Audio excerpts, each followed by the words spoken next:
My weed smelling like a Ninja Turtle sewer. Shorty shag my balls like Milwaukee Brewers. I'm so rich, man, I got like 50 credit cards. I keep a Grinch in a cage made with gold bars. The Grinch! I was born to be a legend. Be a legend. In the 60s would've jerked it with John Lennon. I told Theranos to make me an Eris clone. Now the Eris clone blowing up my flip phone. The song of the summer is too high. So I dropped it in the fall to cool it off. I sold my third rock, then I bought a chain. Call up French Stewart just to ask about his day. When I'm in the club, I hit the squall pose. Kingdom Hearts theme is my ringtone. No, I'm never going home alone. Cause I keep a paramedic in my limo. Smoking Ninja Turtle fresh out the sewer. Kush got me looking like French Stewart. Shorty real bad like a brain tumor. I never OD, man, it's just a rumor. Smoking Ninja Turtle fresh out the sewer. Kush got me looking like French Stewart. Shorty real bad like a brain tumor. I never OD, man, it's just a rumor. Buying mammoth tusks out in Shanghai. Illegal hunting trips in Zimbabwe. Illegal. Lions, tigers, bears, me, oh my. Cook them up with the homie Guy Fieri. Turning lions into Salisbury steak. Bear pate with the capers on the plate. Expensive sweater, man, it's made out of sheep. If I don't smoke K2 at night, I can't sleep. Gucci gym shorts, Gucci mustard stain. Sent a Gucci casket after John McCain. Rest in peace. Gucci hot dog, Gucci whole grains.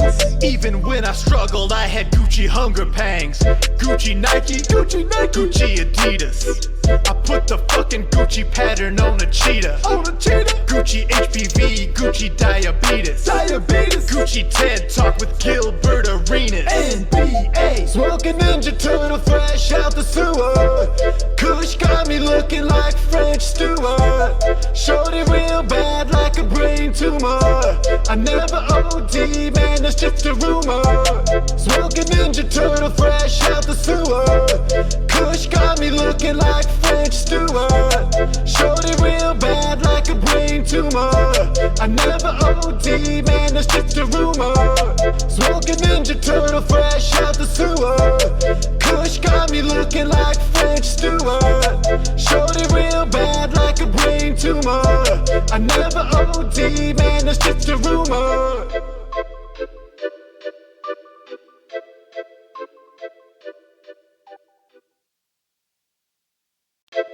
Smoking Ninja Turtle fresh out the sewer.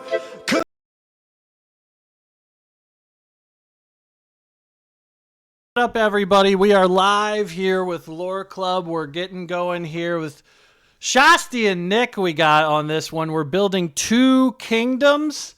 So we're going back to the old system. The only thing that I want to update since the last time we streamed was that I did come up with one more kingdom while I was in Missouri. I put it up on the E1 Patreon. That's one I did with my older brother and my younger brother. So it's for free up on there if you guys want to check it out. Let me remember to do this stuff.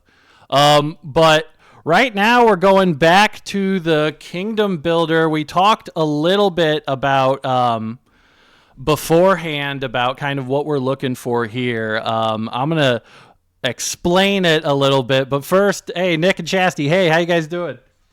I'm doing great. All right. When we say I'll ask you, Shasti, first. What is lore in the general term? What does that mean to you? I didn't study for this. Well, it's either that or I ask, like, what do you think the best, like, your favorite of any type of fantasy medium lore is? Is it cheating to say FromSoft? Yeah, see, because honestly, the main thing I love Elden Ring, and that's kind of where a lot of this genesis of thinking about it started from. Berserk. Oh, let me ask you this about Elden Ring. Just because this is just a personal gripe I have. How do you feel about Ronnie?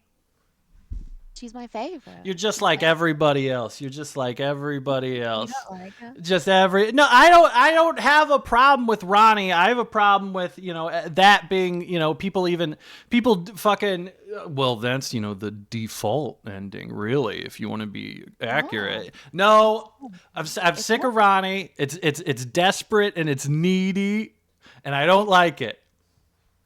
I think the default is Goldmask. I love Goldmask. He's my guy. I never hear anyone else talk about Goldmask.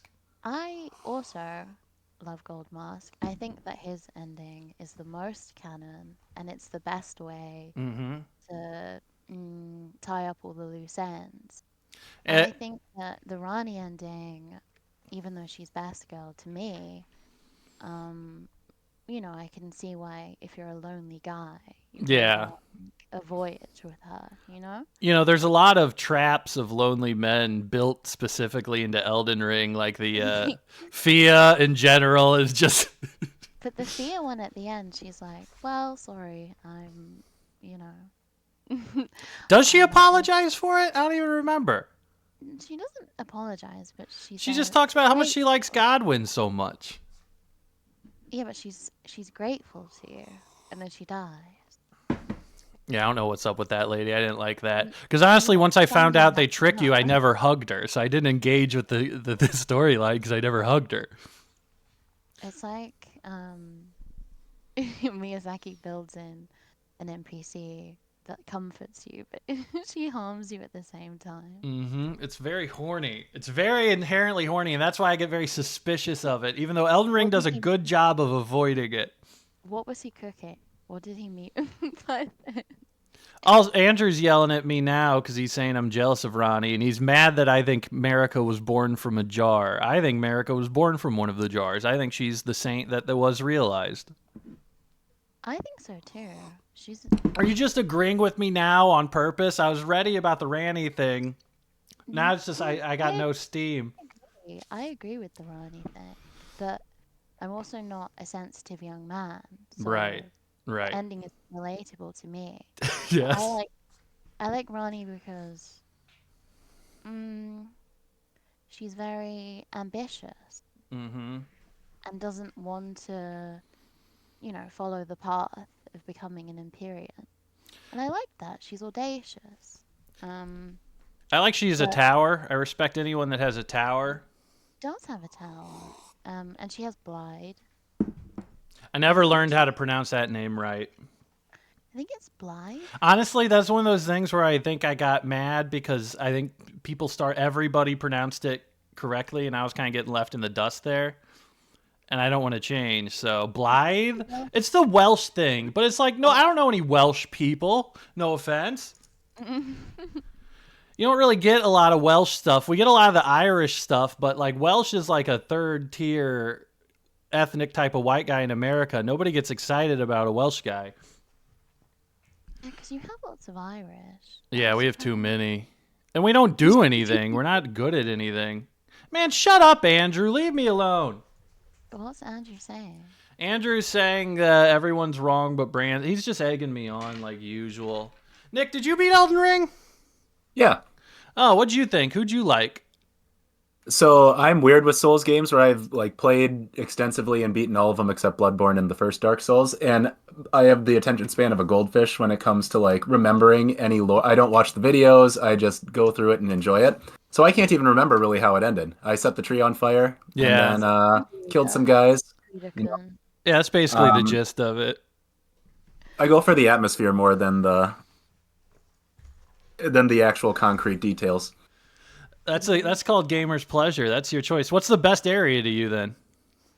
Best area in Elden Ring? Did you do the DLC? I got part of the way through it and then bounced off. I need to get back onto it again. I think it's good, man. I think it's good. Even storyline wise, it's a lot harder, I feel like. But then I say that, and I think I just got worse at it because I've died to Mesmer 20 times in a row now. I think that might be who I'm stuck on. Yeah. It's been a couple months, I want to say. I need to get back on it again.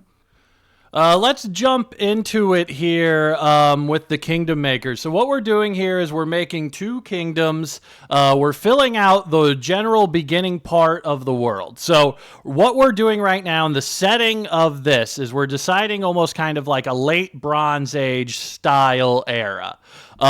We're doing this where we're randomly creating all of the lore through rolling tables and with random people, so that I have not created anything in this campaign at all. Everything else in this campaign, all of the gods, all of the kingdoms, all of that will have been created by other people, but I am going to be running this campaign, and I'm going to be doing it in a fashion where there will be 5 campaigns.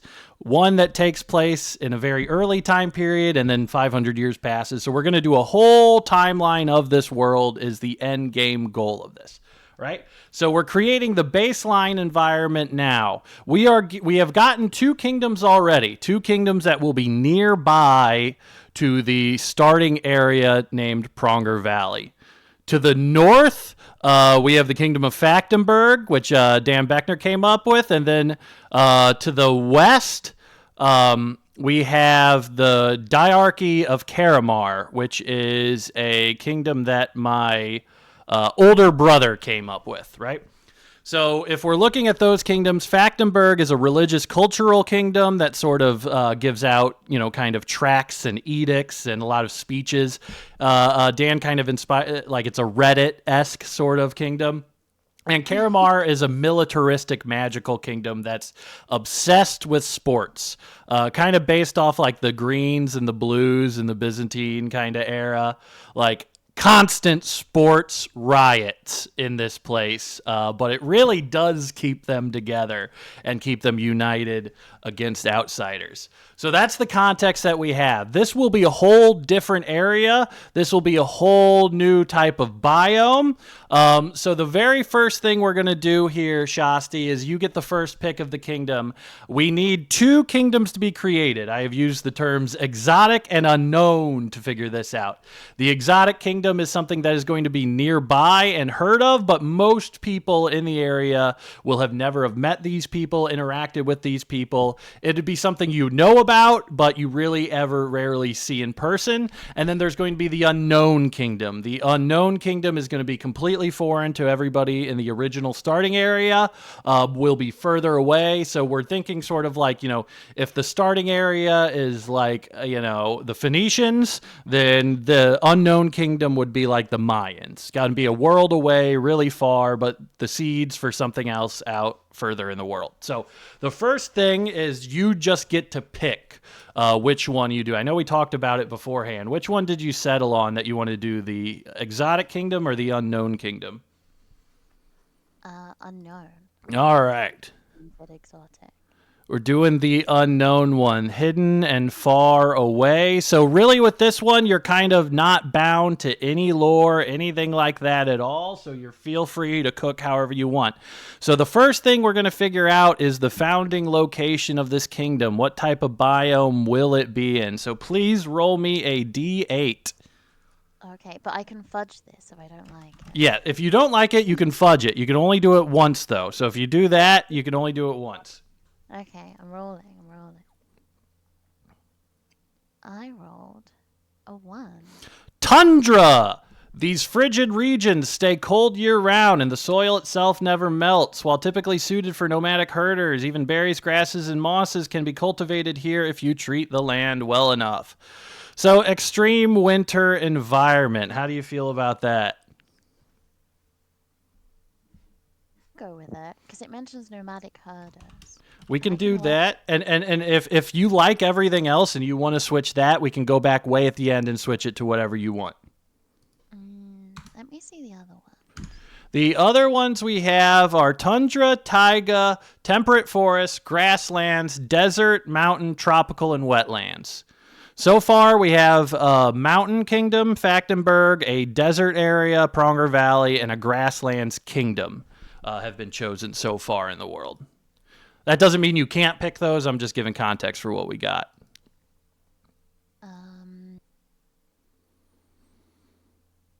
I like desert and mountain, but maybe I'll stick with tundra.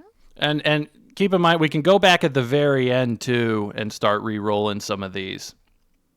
Okay, let's stick with tundra for now. Stick with tundra for now. All right. Have that in there. So now we're going to decide what the 2 society traits will be. All right. So these are going to be a 1d6 roll, with 1 being cultural, 2 being militaristic, 3 being religious, 4 being magical, 5 being trade, 6 being industrial. So we're going to roll these twice, so every culture can have kind of 2 things, but you can land on the same thing twice. You can get trade, and really just be into just trade. Okay. Do you want me to roll? Yes. Roll a d6. 2. 2. Militaristic for the first one. And roll again. Roll again. 3. 3 would be militaristic religious. So what you would get there is you would get specialized warriors. Your culture emphasizes a specific form of combat, whether that be boat warfare, horse warfare, infantry, etc. And then you would also get a landmark temple. Your culture houses a regional religious temple that attracts pilgrims from the entire region. So that's what that... Perfect. You want to go with that? Yeah. All right, let's get that sucker in there. Oh, come on, man. I hate Google Docs and let me control these. All right, there we go. And landmark temple. All right, so we're going to keep rolling, and then we'll go by once we have everything all together. So now what we're going to do is we're going to roll the government. All right, so 1's going to be a monarchy, 2 oligarchy, 3 democracy, 4 tyranny. All right, let me roll. 2 oligarchy. Can you turn your mic up a little bit, Shasti? I got you all the way up. I can put you. They're asking me to crank you. Sorry.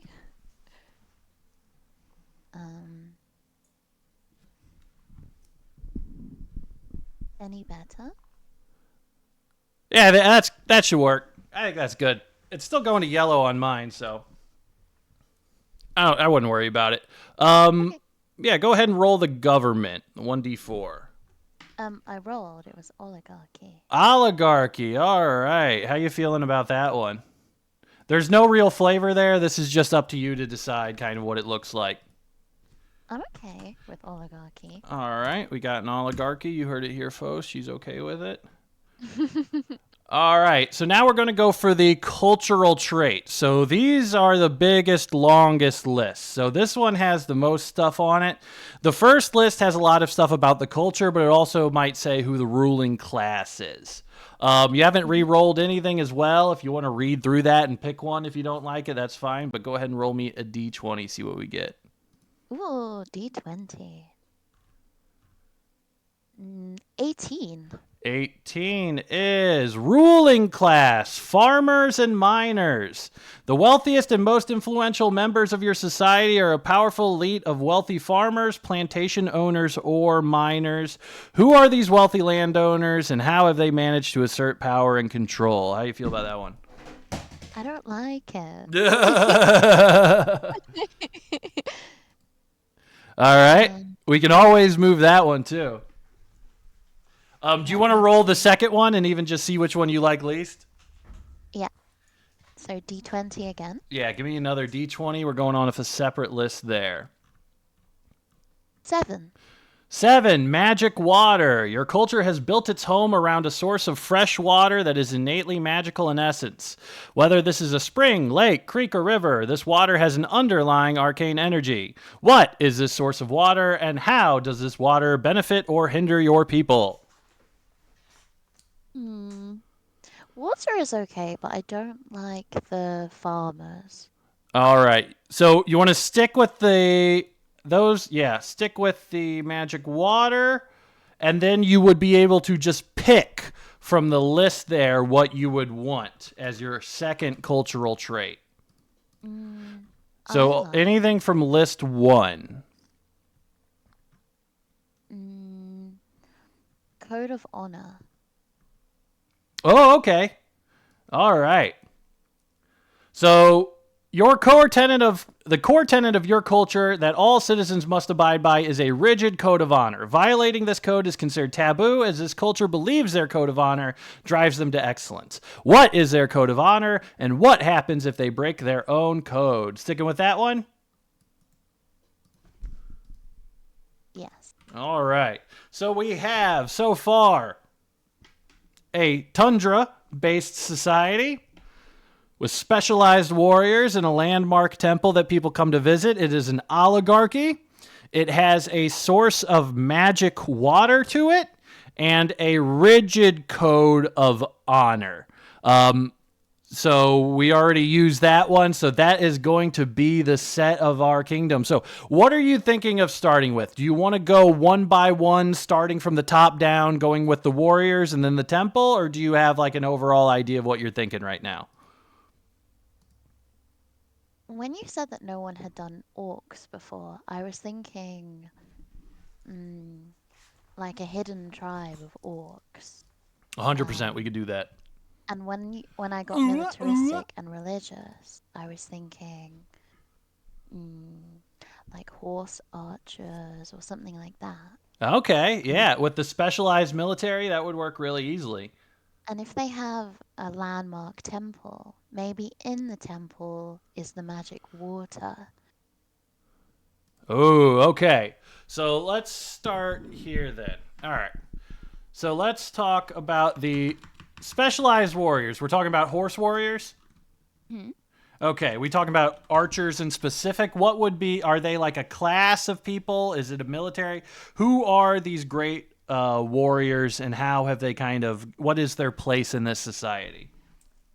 I think because I rolled oligarchy, maybe it's specific houses or families of orcs, and they control the tribe. Control the tribe. All right, and do they provide most of the specialized warriors, or the warriors come from like an underclass? Maybe in the families, one of the, say if they had two sons, one of the sons would be schooled in the religious aspect, and then the other son would be in the military.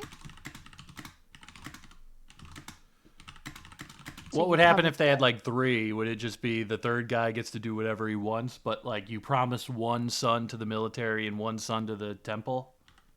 Yeah, but third, it could go either way. Or daughter, not just sons, but just for an example. Gotcha.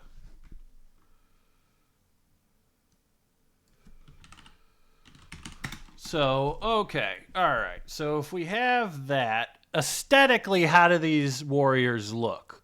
Like, these would be considered, like, other countries would look at these guys' warriors and go, like, holy smokes. Like, what's their vibe? Are we talking, like, Mongolian archers where they can do all kinds of crazy tricks? Are we talking about, like, their dead eyes? What's their strength, you think? Very disciplined and imposing, and they wear lots of furs, maybe, to keep warm in the tundra. Are, in terms of like how warlike they are you thinking about this tribe as like being a raiding people? What's their, or do they keep to themselves? Are they territorial? Like they have these specialized warriors. What do they use them for? Protecting the magic water, I think. The warrior class exists to protect the magic water. All right, we can flesh that out a little bit. Let's talk about this water then.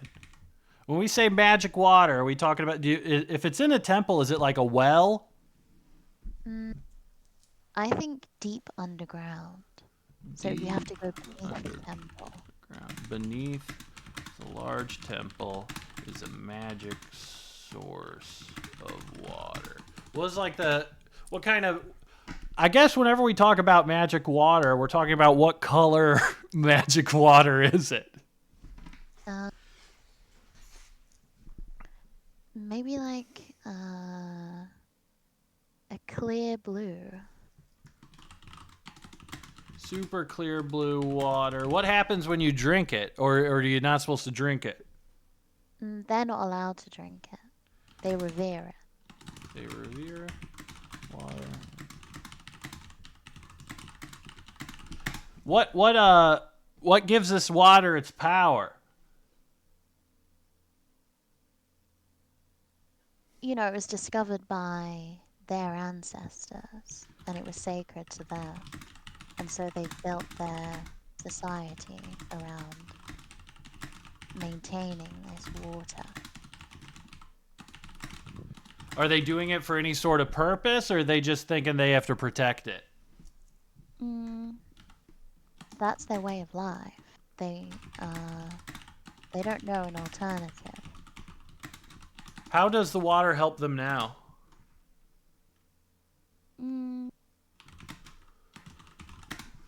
I suppose they structure their society around its religious purpose. What like religious purpose are they doing? Are they splashing it on people's heads? I'm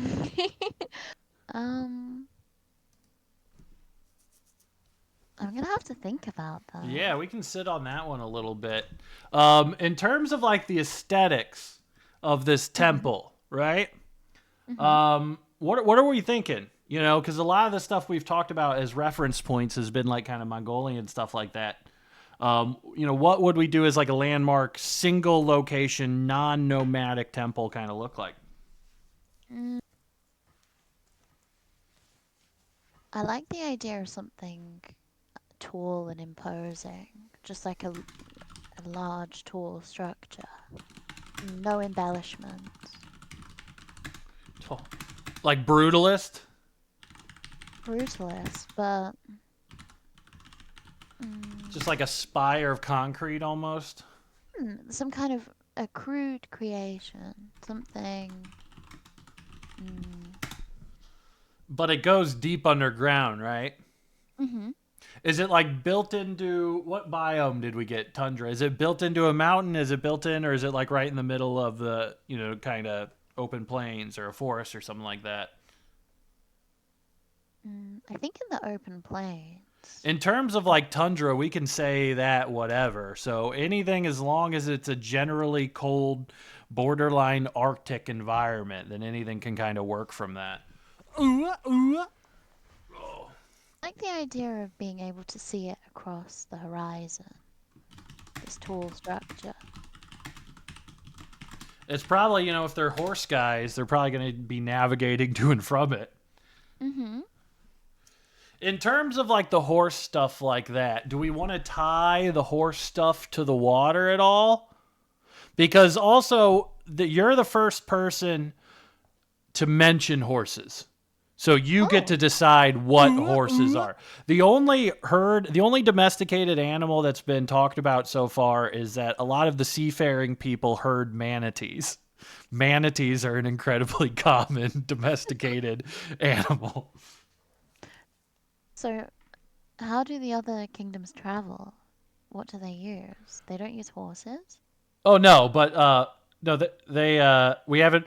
Factenberg is a mountain kingdom where it's almost impossible to like transport anything, and then the Pronger Valley, we have donkeys is the only thing I've written so far, because that I figured like horse is an animal I wait for somebody to bring up. I don't want to just make up the rules for horses or presume there would be horses. We don't have dragons, by the way. No one made up dragons. Thank God. No dragons at all. We have dragon-sized bees, no dragons. We got a horse-sized hummingbird that sucks people's blood out of their body, but no dragons. Well, I don't think dragons would fit into this No. kingdom. Like, has anyone ever drank the water? Somebody's had to have drank the water. Maybe, but... If they haven't, that's testament to incredible discipline that these orcs have. Because I would have drank the water day one. Yeah, the magic special water. Yeah. Oh yeah, it's over. The second no one's, I'd join the church, I'd be devout, and the second I'm alone with the water, I'm drinking it. Having a beer water. And just grilling some meat and having some magic water. Just dipping my whole head in the magic holy water and drinking as much as instantly getting stabbed in the back by spears. Maybe they revere it because it's untouched.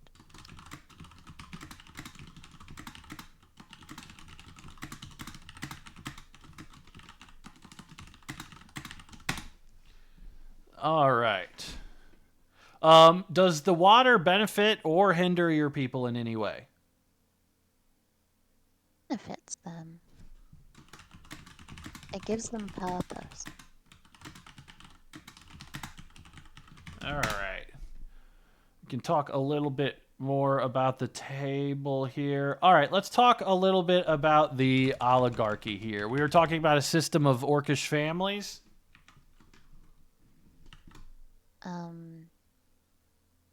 And I suppose.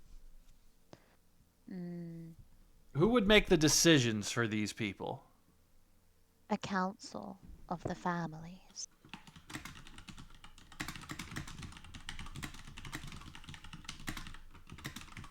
Are they considered generally a good council or a greedy evil council?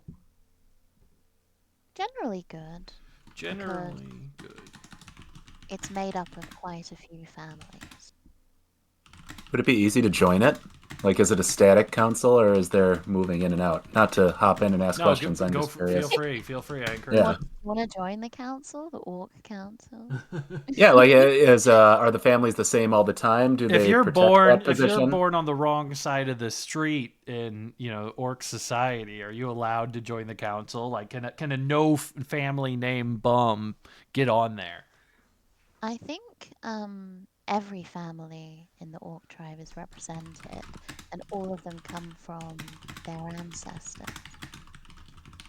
Right. Okay, so every family's represented. It's just some families are a little more blue-blooded than others. Yeah. That's the only way I could think of making an oligarchy or a ranking system work. Yeah. I mean, it's like you would compare it to Rome, I guess. Except their votes rich guys' votes had more, mattered more, like that. But it's basically like that, except if it wasn't. I'm just thinking about someone infiltrating the council, just wearing a bunch of fur. In terms of like the tundra, okay, so the day-to-day life of these people, right? How do they make it up there in this kind of cold area? Is it the horses? Is it the travel? How do they sustain themselves? Is it a high population people, a low population people? They go hunting. They use their horses to cover large distances. And they also scout to see if anyone has discovered them. Are they trying to stay hidden? Mm-hmm. Because they don't want the water to be unsullied. What would happen if an explorer from another kingdom would find this kingdom? Would they let that person leave? Would they kill them? Like, what would they do to stay secret? Be wary, but I think their scouts would spot them and then report back to the tribe. So even if they see something, they would just do their best to stay hidden at all costs. Yeah, they wouldn't welcome them.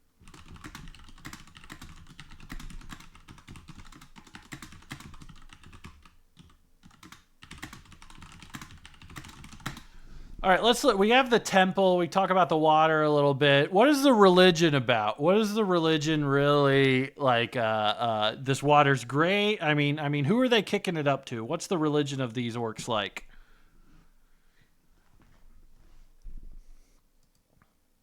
I think because they revere their ancestors, it seems like a tradition that's been passed on from their ancestors.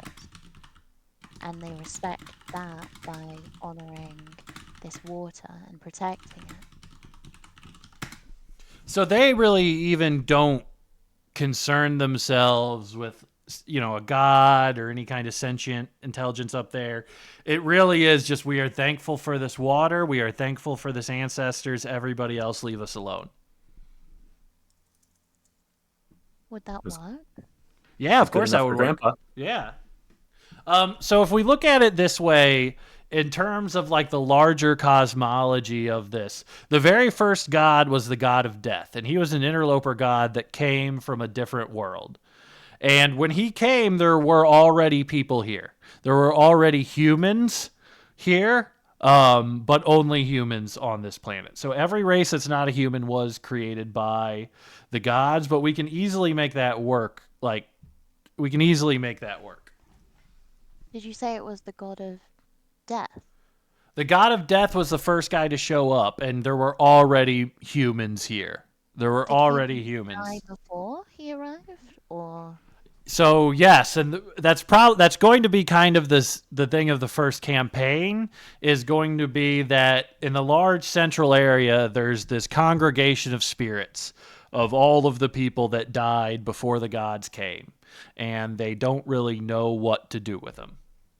okay? So that's kind of like how we're going to have this kind of start, because the very first thing is that Joel said was that people were already here. So I'm like, all right, we have to figure out where people came from. Mm-hmm. But Okay. even with the orcs, like the orcs were created by Cartus. We don't have to do that. We don't these orcs left. These orcs did whatever. It doesn't matter. We'll make it work. So just make them however you want, and we'll figure out the backstory later. Okay. All right. So if they found another person, like if somebody was going to report on this kingdom and say, I've discovered this kingdom, would they hunt down that person and kill him so the secret wouldn't get out? Like, how brutal are they willing to get to protect their secret? I think they would try to intimidate before they killed. And if that person still insists, then I think perhaps they'd have to kill them. Okay, so they would try everything possible.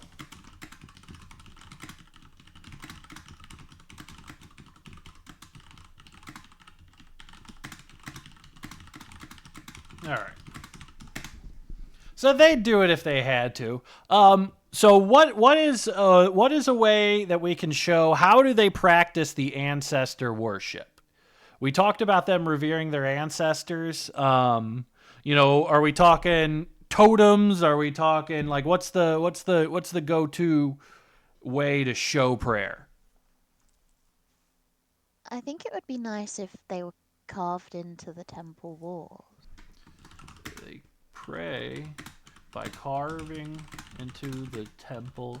So we could even do something. We kind of talked about how that temple being like really nondescript. We can talk about it being like something like workable. I don't know, basalt. I don't know. We can talk about being some like workable rock, some limestone even, and people go and they carve into it to pray. Yeah, on the inside. Oh, okay. They don't do it on the outside? No, it's I like that. It's very plain on the outside and imposing. And then they carve on the inside, and there's also a way to get down to the water in the inside. Okay. Kind of secretive like that with the rest of the culture, right? Their secret water, all the secret prayers on the inside. Also, I think they would be vulnerable if they were praying outside. Yeah, it's too damn cold. In terms of like how they function in day-to-day life, are they nomadic? Are they centered around the temple? How does this large group of people sort of move around? I like the suggestion you had that they use the temple as a landmark. And so they know how far they've traveled against that. And they can always journey back to it. Are they? I'm guessing since they're up here, are they like expert survivalists then? Are they like really in tune with this land? Mm-hmm. Because they've been there for so long. And it could be even something really harsh, and maybe they went here just so, it wouldn't be discovered. It would be as far away as they could go. Mm-hmm. Survivalist. I haven't thought what they were running from, or why they are so remote. We Do I can need to come up with that, or can you well, fit that into we the can role? figure out just a general idea of a foundational event. So we do need to figure out, but there's one other thing we have to do, which is that we've talked about the source of water. We haven't talked about the code of honor at all yet. I think the honor code is revering their ancestors, not disclosing the location of their tribe, not mentioning this water to outsiders. So is it just like a code of silence? Are we doing mafia style code of silences about it? Yeah, there's orc sopranos. So, It's this thing of ours, this water of ours. this This water. thing of ours. And there's like a really fat one who drinks. We can't make orcs straight up Italians. Maybe there's honor in protecting your people and the secret of your people. So that's where the honor comes in. What's like a good word we can have for that? Like, this is the orc secret. This is our code. This is our way of life. Silence. We're not saying shit. We're not going out. We're protecting the damn water and keeping to ourselves. Like what's a good single term code of the something? Maybe even the tribal code. Well, yeah, like the tribal code. Silence. Never mention your people. Never mention your homeland. Do they leave their homeland? Only for hunting and finding resources. But they always return to the same point. All right, so it's a lot of it'll be like, if you stay, like, the only way to be a moral person in the world is to stay in this area and shut up about it. Yeah, go ahead. Because it's based around families, everyone has a stake in it, because you give your children to the priesthood and then you give another one to the army. So it's in your best interest. Yeah. What age, when we say we're giving them to the army, how old's an orc boy when they're pushing them? How are you talking? It could be a boy or a girl. Maybe Well, yeah. 14. At the age of 14, you either join the temple or the army. We know what the guys in the army or the girls in the army would do. What would a temple person do? What do you do for the temple? You can't drink the water. pH levels. You are you a pool boy? Ritual pool boys. They've got the big nets. In order to be a pool boy, you have to have an 8-pack. The guys with the Chad jaws join the army, and the ones who they're responsible for maintaining the carvings of the ancestors, keeping the temple clean, making sure there's no trespassers, praying. So the good life. You basically get... if you were like a laborer and you read about what they were doing in monasteries, man, you'd be pissed. They're making cheese and beer. I have to shovel grain all day. You'd be so mad. I'd be furious. All right, so we got the tribal code here, basically for us, by us style mentality. All right, so let's talk a little bit about the foundational event. So you don't have to give me a name. You can give me just 1 or 2 sentences. How did they get here? What was the first time they showed up here like? Mm, well, I was thinking about how the original god of the orcs was a fire worshipper. So maybe there was a schism of the beliefs, and these are water worshippers.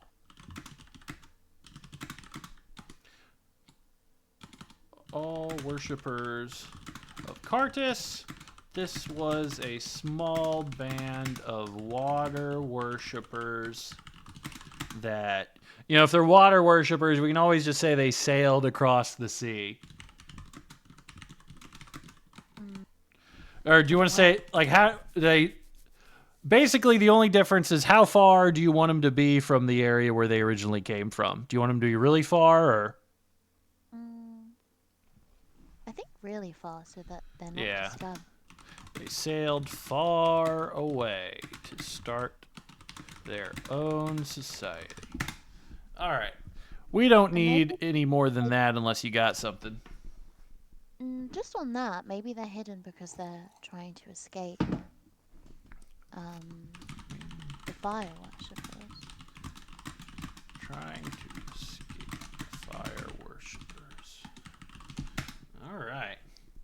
Gives some meaning to why they're hidden, I think. Oh, yeah. And plus, it brews up a potential fourth campaign conflict I can tap into. All right. Oh, go ahead. Oh, just that, they're resolute to protect it because they traveled so far. And we can even say that was like a couple generations ago at this point. Mm-hmm. What does this society value? What kind of emotional, what kind of people, what kind of stuff do these people value? Discipline?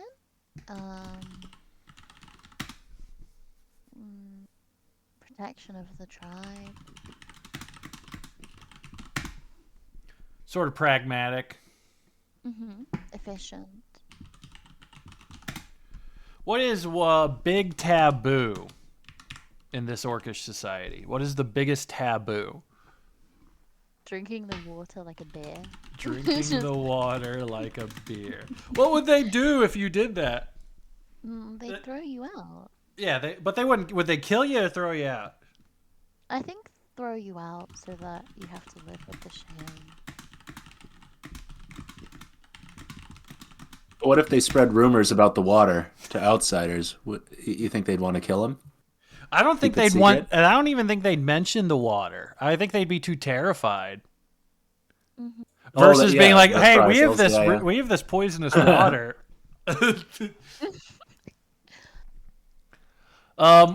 What is a holiday that these orcs celebrate? When they arrived in the tundra and they founded their tribe.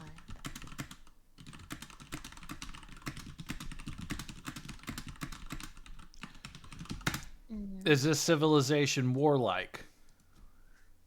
Yes. But they're raiders. Well, not raiders, but they don't invade. They just protect their tribe. But they are warlike. Yeah, they won't back down. They're basically like, whenever a dumb guy goes like, "I'm peaceful as fuck, but if you like fucking try me, I'll like fuck you up." Are you calling my orcs dumb? No! How could an orc be dumb?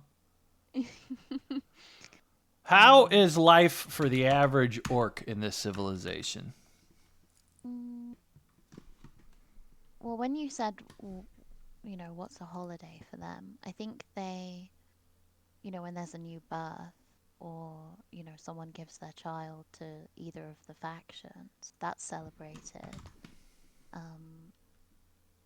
And so you give gifts to each other, and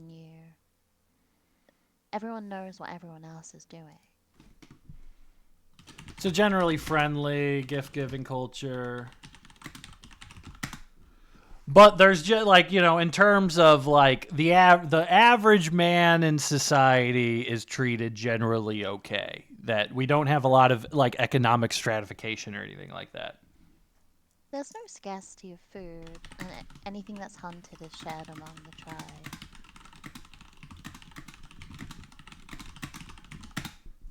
Who's got it the best in this orcish society? Maybe the very old, because their families look after them, and they no longer have to be a horse raider or they got no responsibilities. they can just hang out. So it's just Margaritaville 24/7 for the old orcs. Just some old guys. I mean, if you make it to being that old, it seems like kind of a harsh area. Last thing we want to say, these guys would be different than the orcs. Appearance of the orcs. If we're looking at the appearance of the orcs, that we have so far, is that they're classic green style orcs, Warcraft orcs, but occasionally there are orcs that are born completely white, and those are considered very holy. So do your orcs look different? Are we dealing with a subspecies here? Do they look the same? And what happens if a white orc is born here? So does the white mutation happen sometimes? Is it? The way that we had it is that like 1 in every 200 orcs would be born lily white. And that was considered like a huge good luck blessing for orcs. That the ones that are the highest tier of the Flame Keepers were all those white-skinned orcs. Well, maybe they don't follow that tradition because they're not fire keepers. Do they have a different tradition, or they just it's just you're one of us? Because I don't think the ash skin would have meaning to them because they don't worship fire. Okay. Since they're more winter orcs, do we want to change? Do we want to make them blue? Do you want to make them a different color? You want to do something cool like that? Thinking tanned and leathery, maybe. Tanned and leathery. All right. Let's do appearance.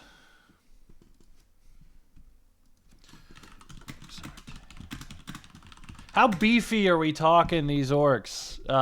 When I was talking to TJ, he kind of just gave me regular humanoid size. We dealing with big beefy ones, skinny ones? What's best for the tundra? I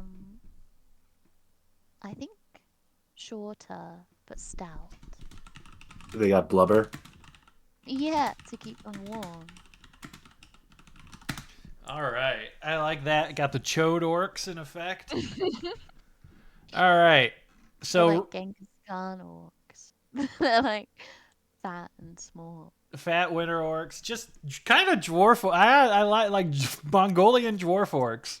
No, Those not poor dwarf horses. orcs. Oh, yeah. I forgot about that. Well, are the horses stouter The same, as well? yeah. I like the idea of very fast horses with very short, stout legs. They're muscular. They have, Huge quads. Yeah. Quadzillas. Oh, yeah.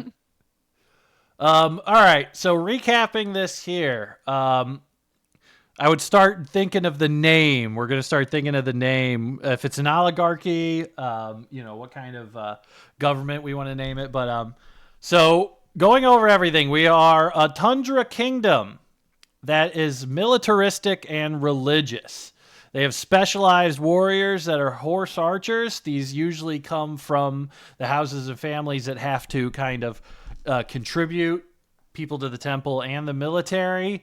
They exist to protect this magic water that they ventured out to find a long time ago. They have a large stone temple that is right above the source of water that the temple half of the city operates out of. That goes really, really deep far underground. Here they revere their ancestors and make carvings on the inside of it. They do not drink the water. A council of families makes decisions for this hunting and horse using culture that covers long distances and scouts out a lot to make sure that they stay hidden. They are hiding from the fireworks from a long time ago. They use the temple as a landmark, but venture all over. Expert survivalists that know the land really well. They also have a code of honor that says they will not betray their homeland, they will not talk about it, they will not leave it, and that if they do leave it, they will come back as soon as we can. Anything I'm missing there, Shasti? It's good. I haven't thought of a name yet, though. Okay. We can do like, let's see here. In terms of tone, is it like Forgotten Realms names? Is it? It's completely up to you. We've had people go wildly unserious. We've had people go very serious. We've had people do very trope stuff and people do very untrope stuff. So honestly, you can do whatever you want. There is no current aesthetic to much of anything. Okay.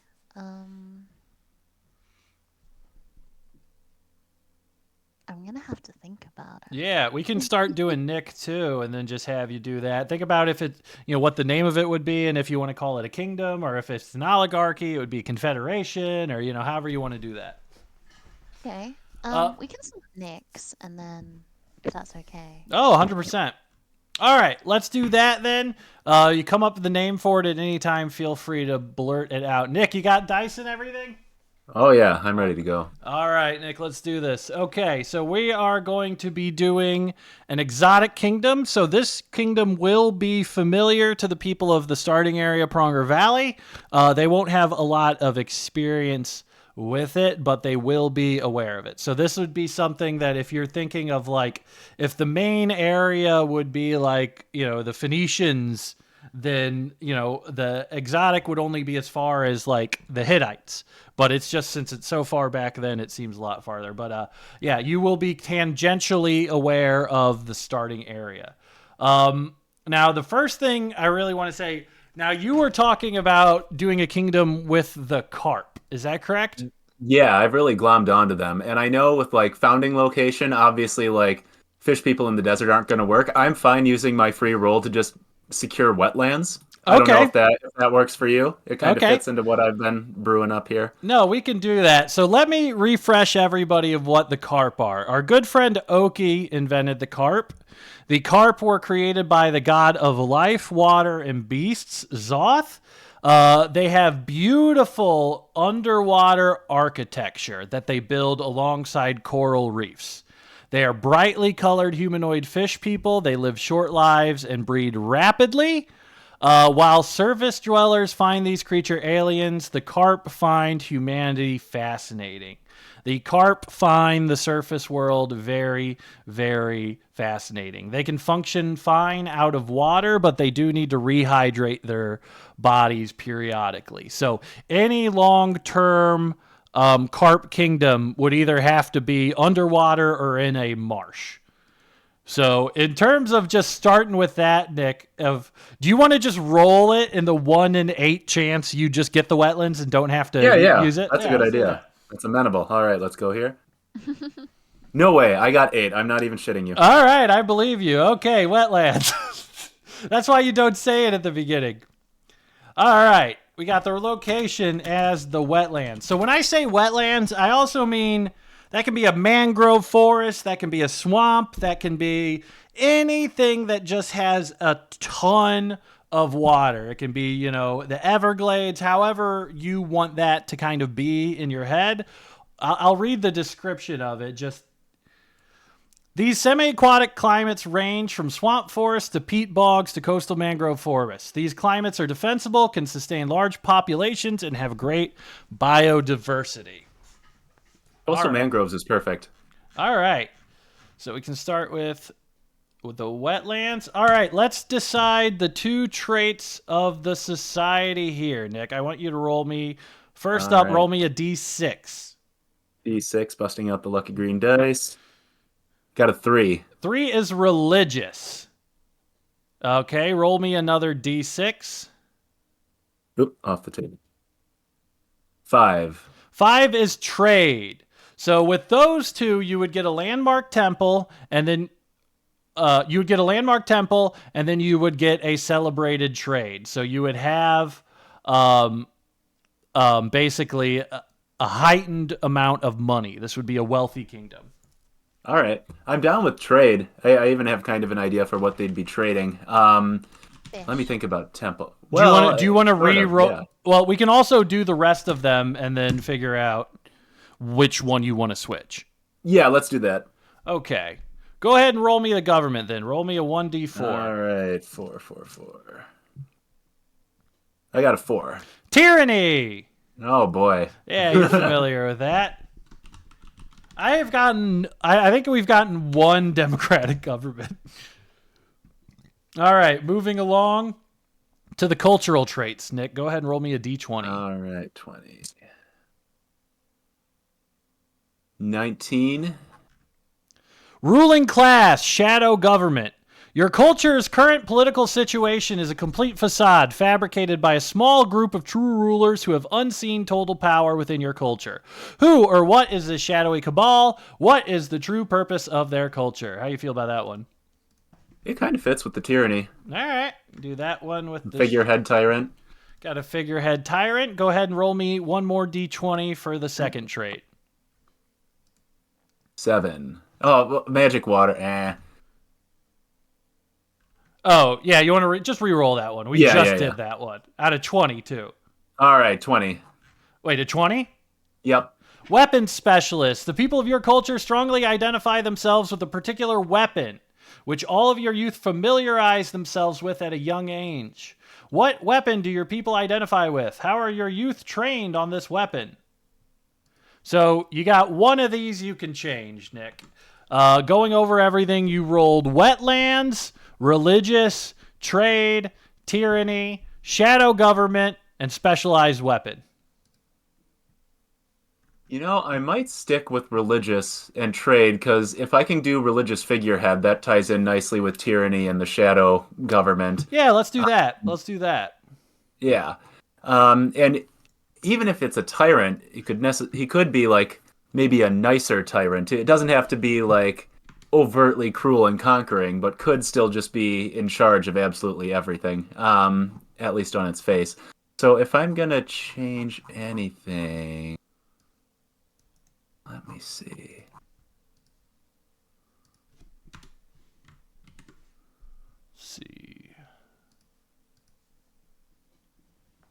Maybe change weapon. It's a fun one, but if I'm going to change something, I might Can I do best of 2? And if it isn't as satisfying as weapon specialist, I can keep specialist? Sure. You can pick all right, whatever. I got some ideas. You could just pick anything off the list. Hold on. Yeah, you don't even have to re-roll. You can just pick whatever you want. Oh, I'll pick. All right. Yeah, that's what you get to just pick out of the whole list. That was the whole point of getting an override. All right, let's see here.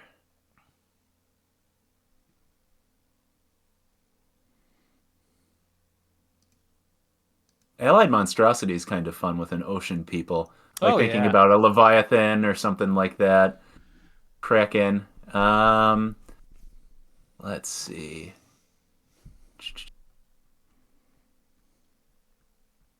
Dark Deal was done. Somebody got Dark Deal already.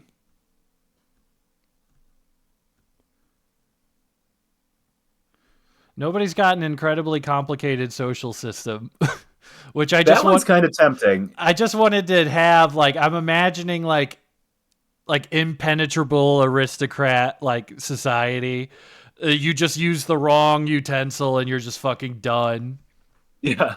I like that since they're so short-lived, they'd have such a limited time to figure out all the rules. They'd just constantly be getting mowed down for all the minor things. I kind of like Allied Monstrosity. It fits thematically.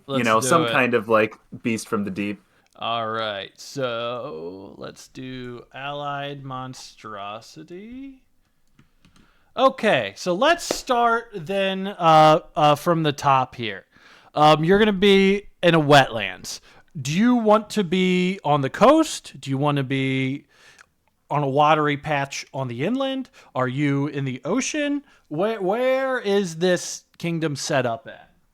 I think the coast, like supposedly, like if they have underwater cities, but they still like going out because they're curious enough, there could be like their kingdom in particular could be founded like right in those mangroves, kind of a bridge between the rest of the carp and the people on the land. So it was made in the mangroves on the coast as a bridge between the people of the ocean and the people of the land. How many? Is it all carp, or are there humans there? Like, what's the breakdown? There could maybe be some Esca looking at it. Like if there are some who manage to come up, like their merchants or exiles, if this is a trade focused people, they'd probably be fine with some of them there. I don't think they'd be like totally homogenous, but I don't know if like humans would necessarily want to live with a bunch of fish people, depending. It might be a little too weird, but I'd say it'd be like relatively cosmopolitan if they'd want it to be. Well, if we're on the coast, it is the majority of the city above water or underwater?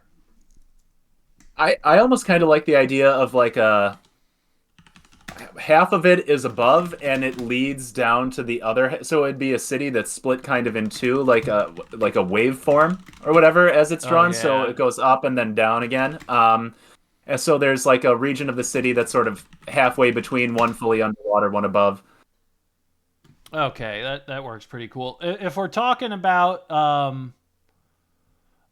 that, let's talk about that religious figurehead. That might be the next thing to talk about here. So this is a religious trade society. All right, your culture has an unquestioned religious authority that is respected by all cultures in your region. So what is the name of this religious authority? This has got to be some sort of carp pope level religious authority. Dalai Lama, Pope, one of the main guys, you know? Yeah, that's definitely what I'm envisioning here. But as far as a name, what would be funny? Good. Well, the carp were Big created Kahuna. by the Big Kahuna, yeah. Yeah. Or his board shorts, ceremonial board shorts. He wears board shorts ceremoniously. All right. Okay, so the Big Kahuna's. So is this just a carp? Is it just a regular guy? How do they pick who this guy is? I'm trying to think if there's any variation in carp. Like, are we talking One Piece type fishmen where you got octopus carp or fish carp or what? So I'm thinking like. Well, I think everything's going to be generally fish themed. It's Carfish, almost okay. like the Zora, where some of the other ones might have different fish-like features, but generally speaking, it's the same body type. I think that's what the carp are. Okay, They can be a wide variety of colors, though. I think he's got to be like a flabby kind of guy who has to get carried around. Like he's so revered that he doesn't have to walk if he doesn't want to, or swim. I guess whatever combination they'd want to do. Like a blob. No, blobfish are too ugly. Like that would kind of fit. Yeah. Maybe a pufferfish kind of deal. Perpetually blown up. With board shorts? Hey, it can work. He's got tiny little vestigial legs. So why is this guy so good? Why do people listen to this guy? I almost got to think it's some kind of age. Like if everybody else is relatively short-lived, like he's one of those fish that moves so slowly from the deep or something that he's just slow metabolism so he can live a long time. Obviously, there's some flexibility here because if maybe he never leaves the ocean, he stays in the ocean part of the city or something like that and couldn't survive up top. But slow metabolism means he's older, so he has more respect behind him. All right. Okay, we got pufferfish looking thing. So, all right. So, how does the church function then? Let's talk a little bit about this church that he's ahead at. What Oki talked about with the carp is that carp loved humans. They loved humans. And were constantly inviting the humans to send their children to their kingdom so they could educate them. And it always weirded out all of the humans. I kind of like that. So do you want to incorporate that in there somehow? That why? Yeah. I think when life is so short for them, right, they're gonna want to just have a really good, like, be real happy and have a good time, like, all the time, right? So, like, they see these, maybe they see some, what they consider to be miserable humans up top, like, come on down, send your kids down here. It's, like Montessori school, right? There's no grades. We have a good time. You have, playtime, immersion in carp language. Just something that sort of embraces that zest for life that comes with, like, maybe that'll get more ironic as we flesh them out, but I like the idea of juxtaposing a tyranny with an overly happy disposition and being Yeah. kind of pussy and proselytizing. Yeah. Like coming door to door, hey, your kids want to come over? They're tyrants almost by like they don't have a lot of time to talk stuff around. They're just like, you're going over there, you know? Come on. Yeah. Do they ever drown the humans by accident? It's up to you. It's up to you, Dick. Maybe they have bubbles they can put over. I know that's kind of a trope now, but Yeah. like they have something that allows them They to like. got bubbles they can put on their heads. I mean, it's a trope, but it's a gameplay trope because the reason why everyone does it is because if you don't do it, you're making people waste their time. You got to eat the bubbles like in Sonic the Hedgehog, or you drown or something. Like that's- whoop whoop. That's fine. I mean, even in like Star Wars, isn't it like you just here's this? You just can breathe underwater now. Oh yeah, So the rebreather things. who gives a shit? All right, so we talked about the religion a little bit. It's almost like this, it's not religion in the same way humans do it. It's a lot about, praise your guy, but there's a zest for life and a pageantry to the world that needs to exist that humans don't have. Yeah, the island vibes, right? There we go. All right, so let's talk about their trade. Your culture is wealthy due to your emphasis on merchants and trades. How does your culture use the great wealth it generates? And what does it sell to generate that wealth? Okay, here I think you might like this. I was almost hoping for a bit of a cannibalism trait here, but I love the idea of they reproduce rapidly, right? They're going to have so many eggs. So you got caviar. They don't see it as weird. Like when I was a kid, we got some swordtail fishes for the aquarium, right? They had babies within 2 hours of bringing them home, and they started eating the babies.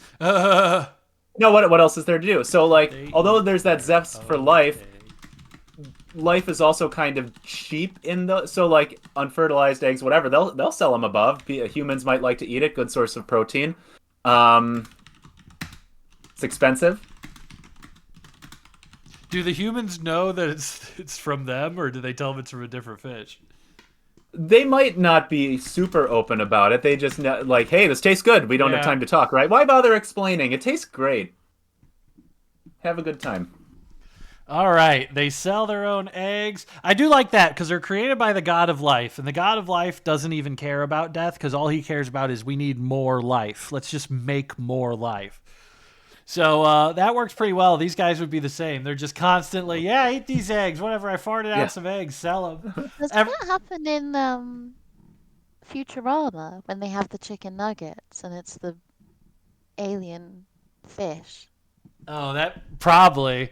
Futurama did a lot of that. I'm trying to even think of like, even in like Outer Worlds, they did the thing where the guy had like the pig that was constantly growing tumors, and they would just cut off and eat the tumors for food.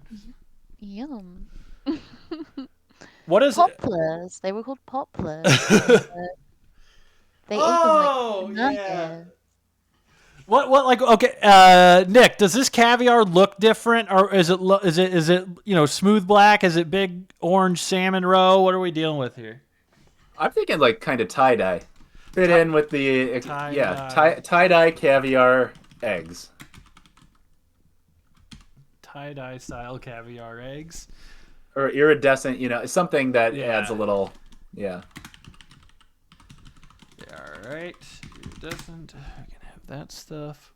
Okay, so all of this money that these carp are making and this kingdom's making, what do they use it for? How does this great wealth manifest in the kingdom? I like the big coral city idea. Like maybe there's some degree of technological achievement for the age just based on the sheer amount of money that comes back. a lot of it could go to the pomp and circumstance of the religious ruler. So again, like the finest board shorts you can possibly imagine, made with like silk from some weird undersea creature, or just what pearls, pearlescent stuff, a lot of grandeur, because they want people to come visit, right? So you got to make it Oh worth their time. yeah. It's almost a tourist It's kind like of an underwater silver dollar city kind of stuff. yeah, sandals. Come on down and Maybe have a if they little want luxury. humans to come so bad, maybe they do just straight up have like almost like resorts at the foot of this yeah. like kingdom. Like, like they have the mangrove forest, but maybe even on the beach, there's like, okay, this is our area for the humans that won't even go out to the beginning part of it, I like them trying to make like human houses, but they're just off enough that they're off-putting to the human. Like there are slight variations in it where they don't totally get what they want, but they try their best. So Yeah. it's still off-putting, even though they're being very sincere. One of the reoccurring themes of this campaign setting is a species being inherently unable to communicate with another. The Mandragora are 10 feet tall plant creatures that are just described as consistently awkward. Yeah, not much in common with them, really. No, me neither. Let's see what we got here. Okay, let's talk about the tyranny a little bit, and that'll go into the Shadow Cabal. So let's talk about who we know that there's a temple and that they're really friendly, and we know they have all this resort stuff and they want humans to like them. We know they're making a lot of money off of these humans. Who's really in charge and how's it look? Oh man, so we got the figurehead pope type figure, right? We have the Yeah. shadowy cabal. So I touched on this a little bit earlier with the tyranny. I think it may be a nicer sort. Like we know the Escar from deeper underwater, right? And they're not Yeah. super nice. No, so they're maybe mean. like in comparison, they're like, hey, we got to do things a better way. The only way we know how to force everybody into doing this is like, hey, smile more. Be happier. So maybe it's the shadowy group behind the tyranny that's really think like almost a boardroom of primitive executives, right? Like they're focus grouping everything that they think will make people want to come over and add to the grandeur of their kingdom. Their true purpose, I don't know if it's making money. Maybe it's being liked on some level. Like it's kind of dark and scary and unforgiving in the ocean, but since they've been up on land, they see like, hey, we've got some sun. It's kind of nice up here. Trying to bridge those two things and making sure that everybody likes them as much as that is possible. So they're wearing little fish ties or whatever and talking about demographics and how this can appeal to who. I like that because it's more about them being kind of self-aware that they have to fit into a gentler world. Yeah. And so they just go to the surface acting like Mormon kids. Yes. All right. So when we say the shadowy cabal, right? Are they merchants? Are they military guys? Are they greedy power guys? Who are these guys? Are they the Eska? Maybe some of the Eska have taken over? There might be one Eska there just to provide like, hey, I'm not saying this, but just giving a perspective, like they're almost beyond merchant. Maybe they used to be merchants and just sort of worked their way up through gathering enough power that now they're just kind of like, again, I know this is a more ancient setting, but more boardroom analogs where No. If you think about like fucking Cassius had more gold than everybody fucking else in Rome at one point. Like there could be insane wealth disparities that put even what we have now to shame. their purpose is almost more like self-perpetuating, where they aren't necessarily even the ones who are doing most of the trading anymore, but they're the ones sort of not middle managers. You know what I mean? Like there's a level of It's like when uselessness. it's like when like a really rich person in a rural area from like a family with money like is on like the hospital board and like that's their only job. Yes, they sign a big check Yeah, 2 times a and year. They go to the gala. and they're 78 years old, and they go and they smile and they wave. But if God forbid a Tyson chicken plant tries to open, we're shutting that fucker down instantly. Yes. So it's a lot. It's like almost like a hyper conservative. We want nothing to change style. Well, I think they'd be amenable to change if they think it means people will like them. But Okay. only as long as it doesn't disrupt the structure of the society. But in terms of like aesthetic changes or cultural change, if there's a new kind of music or something that they think will bring more people down, they'll be all on board. Okay. And they'll try and copy it, and it'll suck, but they'll still try. Yeah. So they just want to be liked. It's not really sincere communication.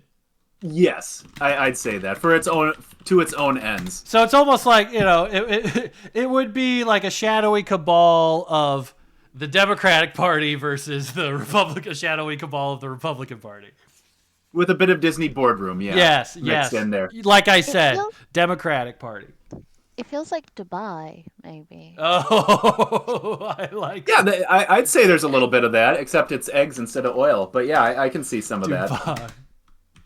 They want to be liked, and they always do like cheapy versions of real life things. Right, they're way More money than they know what to do with. Yeah. Let's get Ice Spice here. Let's see if she likes it. Yeah.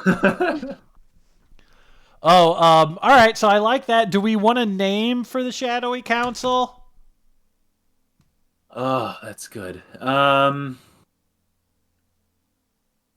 it'll have to be different than the Kingdom. Yeah.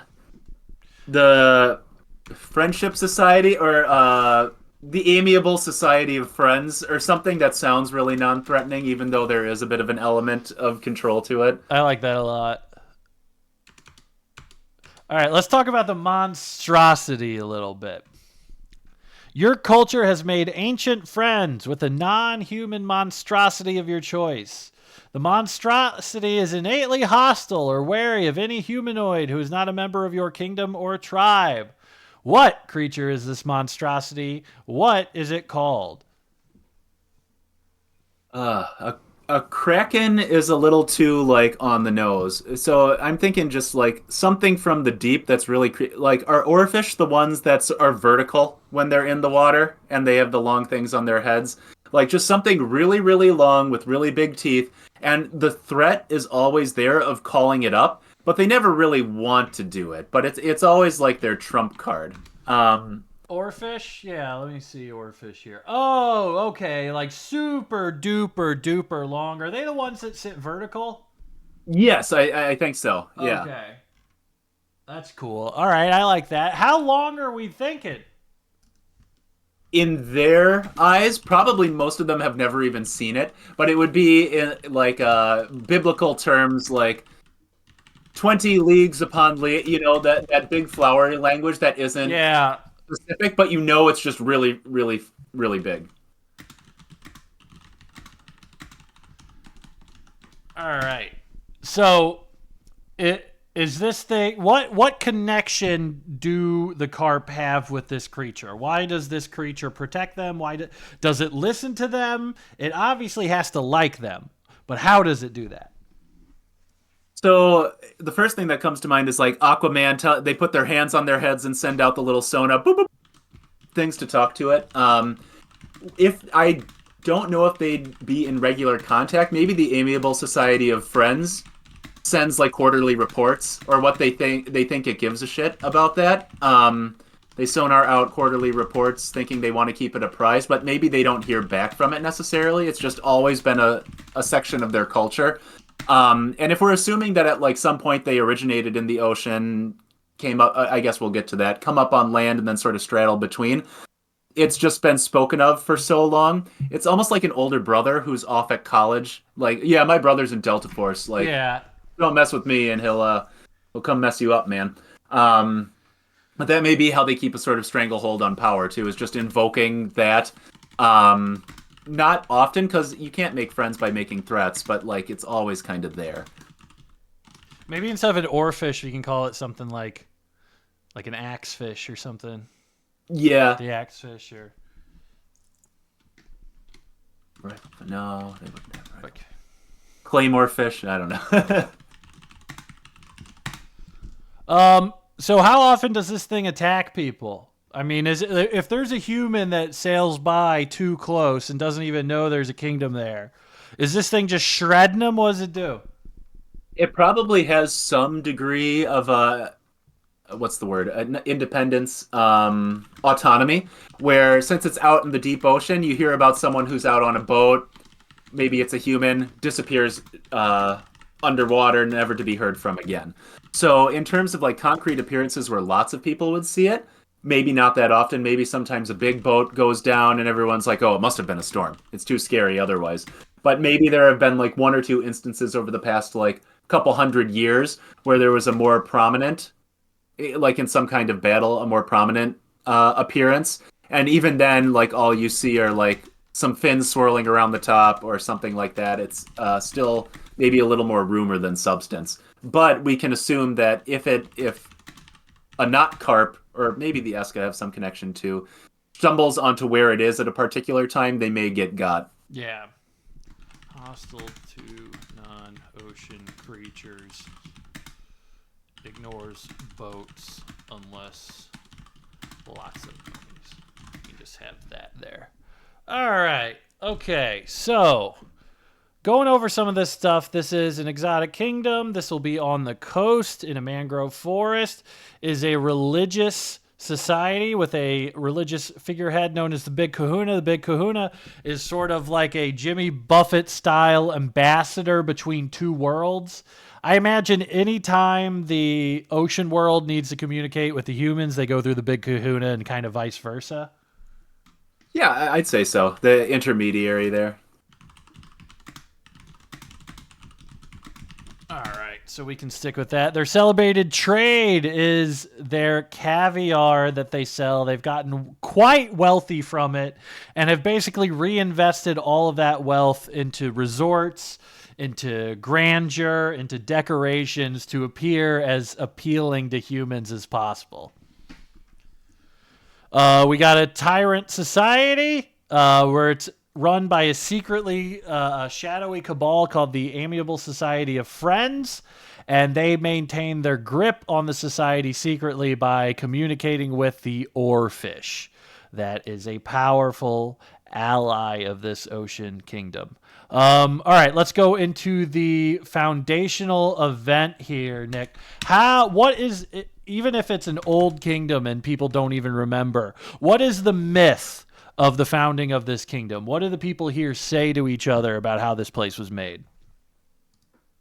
I think it should be some variation. Like we know about how life on Earth was like evolved out of the ocean. Things crawled out looking for food. I like the idea of like maybe some intrepid carp wandered out looking for a good time. Like things had just gotten stale underwater, especially if they hang out with the Eska at all. Like it's just a little mean, looking for a party. They walk up onto land like, hey, what's going on? They see some people there. So rather than like some sort of cataclysmic event, it may have been curiosity or an attempt to like spice up a kind of boring life. Like again, life is so short. Let's go see what's up there. All right. Other card.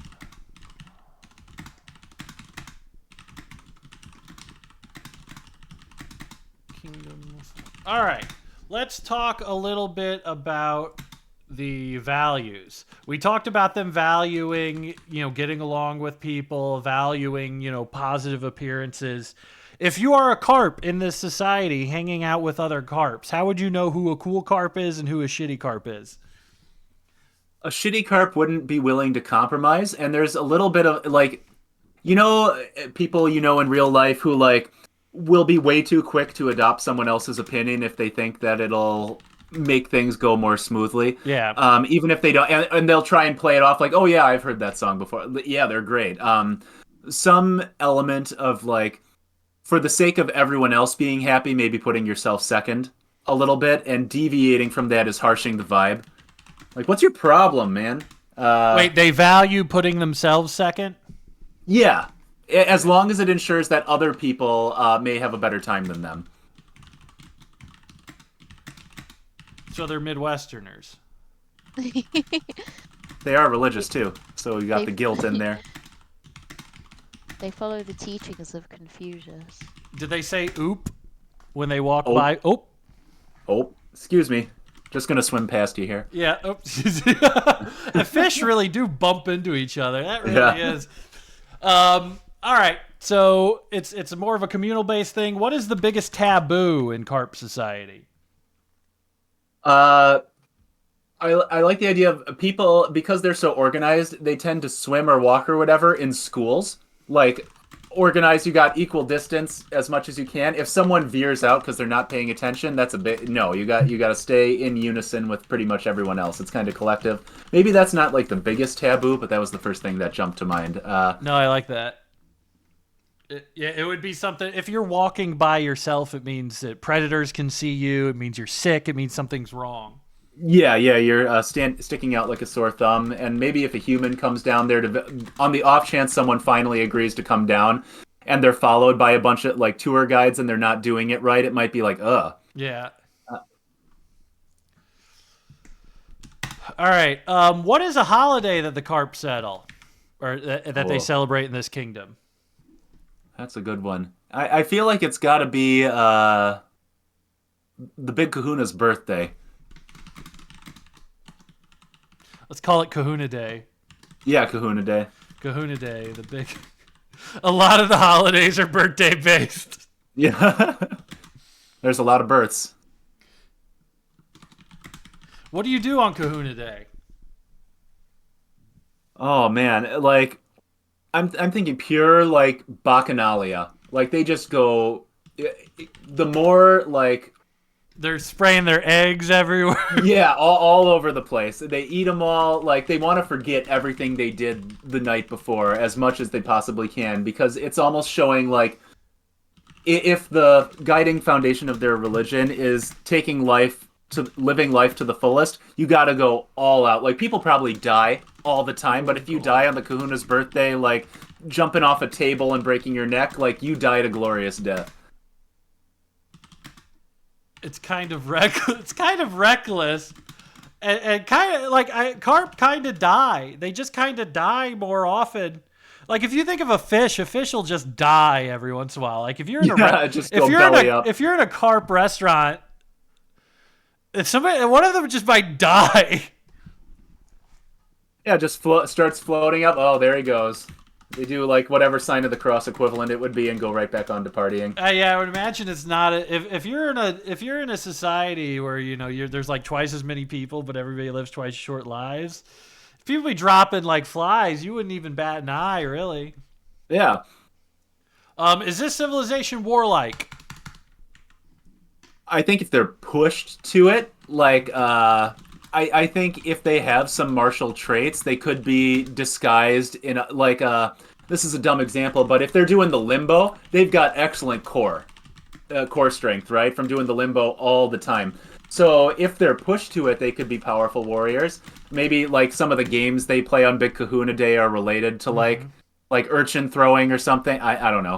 The only thing I wrote down is that the military does the limbo. Yeah. You get the general idea of it, though. They can fight if they have to, but they'd be more inclined to like keep everybody happy. All right. Oh, Andrew had a demigod that has a birthday themed holiday as well, but he also has a tattoo of an oarfish that tells you your fortune. So the oarfish has a precedence in the world. How is life for the average carp? We know they're doing all of this stuff for the humans, and they want to appeal to the humans. But how is life for the average carp? Is it good? I think it would be okay, but maybe a bit unfulfilling. So when I think about all these resorts they're building for the humans, I love the idea of them being like generally empty. Everybody's still going about their like cleaning the floors, but you see people at the reception desk like maybe wearing one of those bellhop hats, sighing with a hand on their chin because like no one's there, but they still feel the need to do it. But maybe once they get off work, it's a grand time for if they live for like 9 months or whatever. So there's moments of happiness. They're pretty prosperous. I wouldn't say there's necessarily an underclass because there's so many people. There's always going to be like some kind of task to do. It's probably way better for the people on the council, just because again they work their way up. So there's some level of capitalistic division, but overall there's just so much money flowing in that like again maybe we're looking at Dubai again. I don't know. Yeah. Isn't like your average Dubai citizen like pretty well off, and it's all the foreign laborers they bring in who have it I bad? have can't no remember. fucking clue. Fair enough. It's just that's what I think the dynamic is. There's so much money and so much fun that like it's hard to not be into it. But maybe like it isn't the most fulfilling thing trying to center your life to make other people happy. Yeah. Right? No, that makes sense. Okay. We already kind of talked about how life is for the best and worst off. In terms of like who it values, you know, like who is the Carp Society's like, you know, police and firefighters where everybody's like, oh, we gotta love them. Like, who does this society respect the most and who does it treat the best? The belles of the ball. So anyone who's like the life of a room, the charmers, the ones with the best fishy smiles, who has some amount of party tricks or the best stories. Someone who makes life more exciting because again, like in a short life, do you want to spend your time with boring people? No way. You want someone who looks good, feels good, and makes you feel good. They're just riffing. They're constantly, they're doing bits, they're riffing, they're maximizing their time. It's just insufferable to everybody else, I'm sure. But to them, it's like, it's what they value. And before we go into what this kingdom is called, Shasti, have you decided what the name of your kingdom's going to be? I think so. Because I was thinking maybe I should do a water-related name. But Okay. I changed my mind. I like People of the Pillar because they worship a pillar. People of the Pillar. All right. And we'll do the People of the Pillar. And then are we going to refer to them? Are they a nation, a tribe, a kingdom? Like what would their bit if they have to interact with the outside world, what would they be referred to as? Tribe. And what is the name of the land that they live in? What do we call that?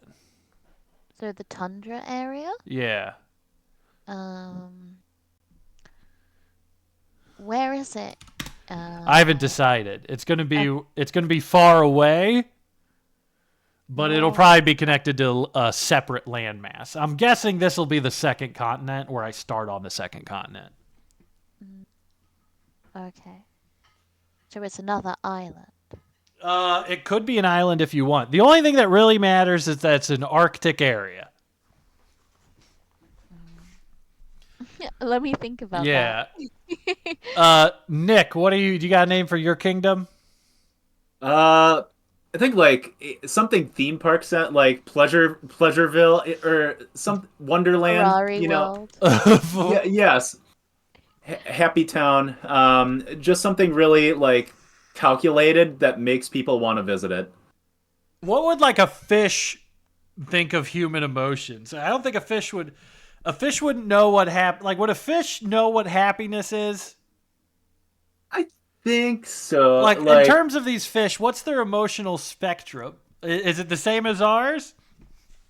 I don't know if there would be a lot of sad because there's not a lot of time. Like grief probably isn't as much a thing. Yeah, so probably between ennui and happiness.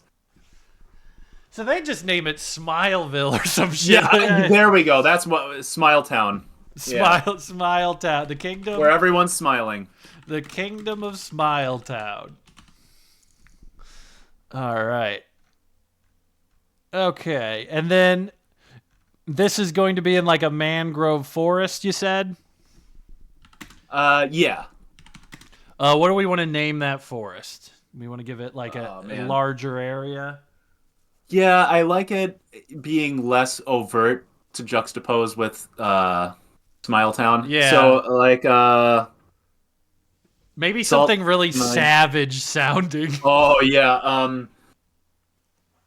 the thorny mangroves, or like maybe the mangroves It's themselves like can be kind of the sharp. yeah, like oh yeah, we could do that. Like the The third razor mangroves or something. razor. Oh yeah, razor groves.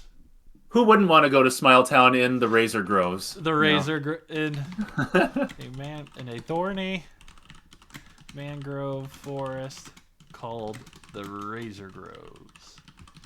All right, we can do there, and we can have the oarfish be all up and down the Razor Groves as well. Okay. The other than like figuring out the name of the location, the last thing we have to figure out then would be there has to be some sort of connection between these two kingdoms. Maybe the Amiable Society of Friends is aware of the kingdom. There's some sort of understanding. Maybe somebody tried to find it but couldn't. What do we think a good way of connecting these two kingdoms would be? Water. Like maybe they send water in an attempt to get them to come visit. A Ooh. brochure attached to a jug of water to add to the well. I don't know how they'd know about it, Yeah. but like somehow they, even if it's the wrong water, they'd be like, "Here, you guys like water so much, have some water." They want to build a theme park. Yeah, in expand the there. tundra. Oh yeah, because if it's tundra, we could still have it be on the coast. They could still eventually have a contact from somebody in the water. I mean, what would make most sense, you think, for the people of the Pillar? I think Nick's people want to meet the orcs, but I don't think the orcs want to meet Yeah, the carp. the car. I could see the Carps coming with like big plans for making Smiletown tundra, like with a big map showing what they'd build out, and they constantly tried. They want to convince them to build it there, but they keep saying no way. Like the orcs are almost the small town simple folk who don't want any of that fancy theme park stuff. I mean, what would the orcs do if a bunch of fish people started building a town on their like coast? Probably, Kill them. Yeah. yeah, but the fish wouldn't start doing it unless they got permission. So it's this constant song and dance of like trying to convince them in various ways to let them do it, and that gives some And of the their carp population have something to be do. trying for like 3-4 years, not giving up. Yes, making small adjustments, thinking this will help this time, or whatever happens on their most recent visit. It's like if Sentinel Island kept trying to visit New York City. Yeah. It's just the opposite way around. They're just no thank you, no thank you. Yeah, no interest. Okay, well, what can we do? And they're in the boardroom, shirt sleeves rolled up, brainstorming how they can possibly appeal. This only wants the carp to contact the orcs more. Yeah. Would they know about the water? I don't think so. Maybe they just see somewhere that they can build a theme park. Maybe like because the carps have to get themselves wet regularly, right? So they might see the orcs might see them like dousing themselves in water and be like, "Oh my god, what are they doing?" Yeah. Like, how can you waste water like that? And then maybe that piques an interest, like, "Oh, you're interested in our water." Huh, they might not even know about the well, but just latch onto that. Yeah. Yeah. Maybe when they come to the council to make their plea and they start dousing themselves. What would be a good name?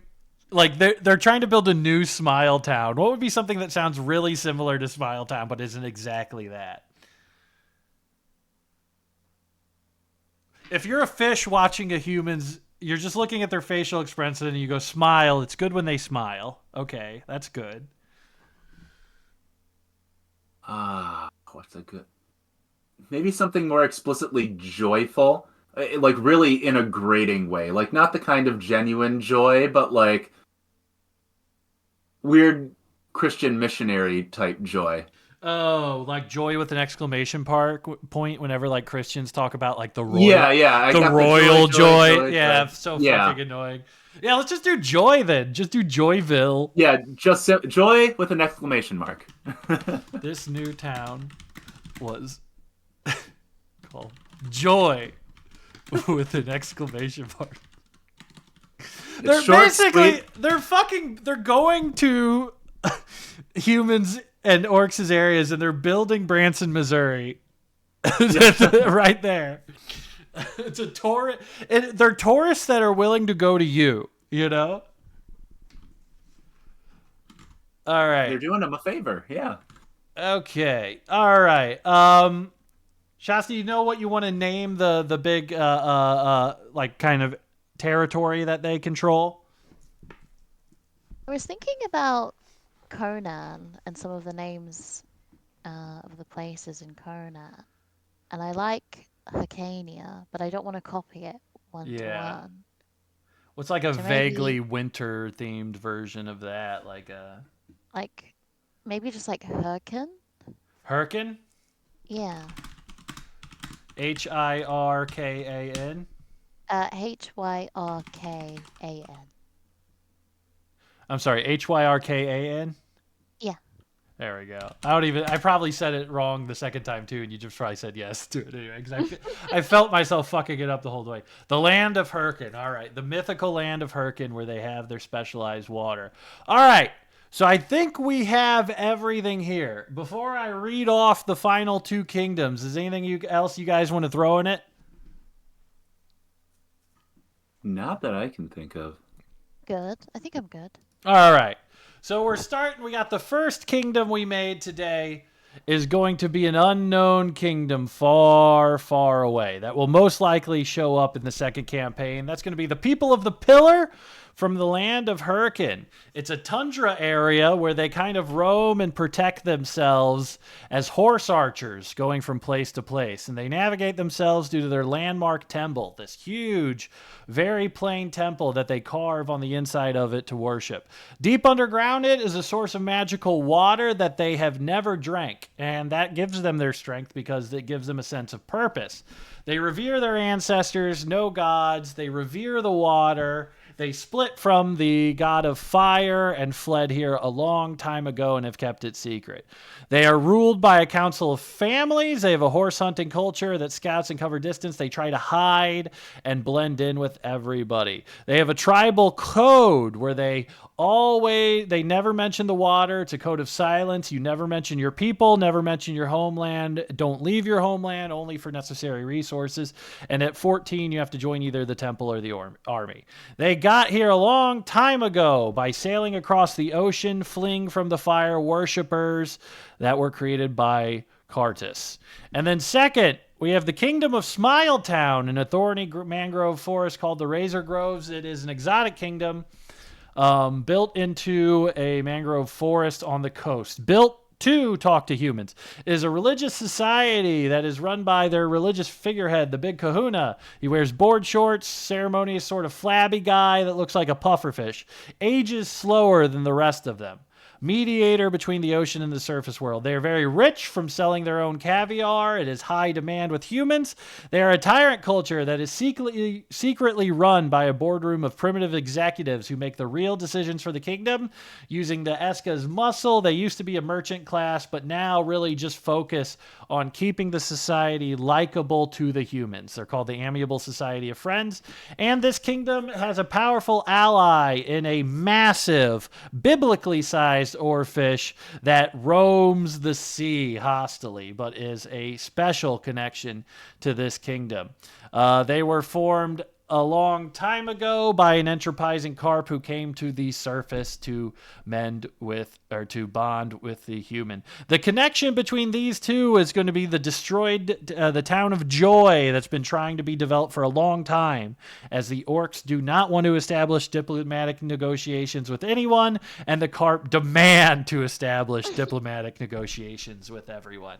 That wraps up the last two kingdoms that we have for Lore Club. So as of right now, all of the kingdoms have been created. All of the gods have been created. The starting area has been created. The only thing we have left to create will be next week when we do the session 0 with Elliot, Oki, and Andrew. They are going to design the last tribe, and all of their player characters are going to be from that tribe as well. So we're in the home stretch now. The actual campaign's going to start on January 5th is where we're going to do the first one, but we're doing the session 0 on the 15th, then taking a break till the 5th.